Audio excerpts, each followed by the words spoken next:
بڑے بزرگ کے حوالے سے عرض کرتا ہوں، بغداد تباہ ہو گیا تھا چنگیز کے زمانے میں، یا ہلاکو یا پورے اکثریت کو انہوں نے قتل کر دیا تھا، چند بچ گئے ہوں گے، جگہ جگہ لاشیں۔ اس زمانے میں چنگیز کی یا ہلاکو کی بیٹی گزر رہی تھی راستے سے، اس نے ایک جگہ قرآن کے پڑھنے کی آواز سن لی، کہیں قرآن کی تلاوت ہو رہی تھی، رک گئی، اپنے خادموں سے کہا دیکھو یہاں کہیں عربی کی آواز ہے، قرآن کی آواز آ رہی ہے۔ ڈھونڈا گیا تو دیکھا ایک عالم ربانی ہے جو چند لوگوں کو بیٹھ کر کے اس زمانے میں قرآن پڑھا رہے ہیں، جو پورا بغداد لٹ رہا ہے، قتل و غارت گری عام ہے، اور وہ قرآن پڑھا رہے ہیں۔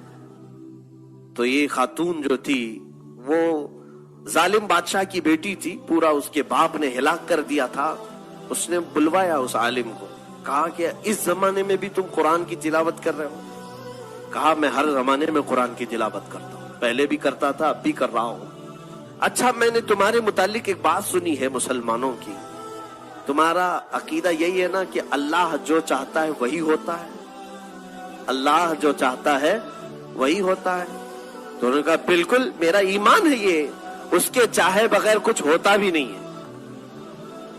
اور تمہارا عقیدہ یہی ہے کہ اللہ جسے چاہتا ہے اسے پاور دیتا ہے؟ انہوں نے کہا بالکل میرا عقیدہ یہی ہے۔ کہا تو پھر ہمارے اوپر یقین کیوں نہیں کر لیتے کہ اللہ جو چاہتا ہے وہی ہوتا ہے؟ تو ہم کو چاہا ہے اللہ، اس لیے آج ہم حکومت میں ہیں۔ یہ آج کے چنگیز بھی یہی کہہ رہے ہیں کہ بھگوان اگر نہ چاہتا تو ہم لوگ نہیں آتے تھے، کبھی کبھار کیوں چاہتا ہے یہ بھی سن لو۔ اس عالم ربانی نے بہت پیارا جواب ارشاد فرمایا، کہا بالکل تو صحیح کہہ رہی ہے، اس کو میں ایک مثال سے بتاتا ہوں۔ کہا بھیڑیں جو چلتی ہیں، بکریوں کا جو غول چلتا ہے، مالک ایک ہو، بھیڑیں جب راستے پر چلتی رہتی، جھنڈ کا جھنڈ جاتا رہتا ہے، لیکن جانتے ہو بھیڑیں پالنے والا جو مالک ہے وہ کتے بھی پالتا ہے، ایک دو کتے بھی اس کے ساتھ رہتے ہیں۔ بھیڑوں کے ساتھ کتوں کا کیا کام ہے؟ کتے کیوں رہتے ہیں؟ اس لیے کہ بھیڑیں جب چلتے چلتے ایک آدھ کوئی راستہ چھوڑ کے ادھر ادھر جائے تو کتا بھونکتے بھونکتے واپس اسے بھیڑوں میں شامل کر لیتا ہے۔ کتا کیا کرتا ہے؟ وہ بھونکتے ہوئے مالک چھوڑ دیتا ہے کتے کو، جاؤ، وہ بھیڑ ادھر گئی، یہ بکری ادھر چلی گئی، کتا بھونکتے ہوئے ان بھیڑوں کو غول میں پھر سے شامل کر دیتا ہے اور پھر وہ راستے پر چلنے لگتی ہیں۔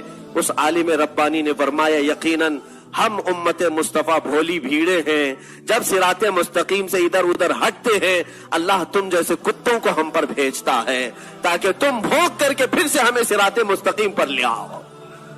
آج اسی لیے یہ تمام چیزیں ہیں میرے عزیزوں، یہ تمہیں جو آنکھ دکھا رہے ہیں یا بھونک رہے ہیں اس لیے کہ تم راستہ ہٹے ہوئے ہو، واپس آ جاؤ صراط مستقیم پر۔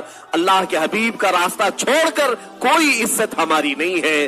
ان کے جو ہم غلام تھے، خلق کے پیشوا رہے، ان سے پھرے جہاں پھرا پھرائی کمی وقار میں۔ اس مولا نے جب یہ وعدہ کیا ہے تمہارے لیے، جس کو اقبال نے یوں کہا کہ محمد سے وفا تو نے تو ہم تیرے ہیں، یہ جہاں چیز ہے کیا لوح و قلم تیرے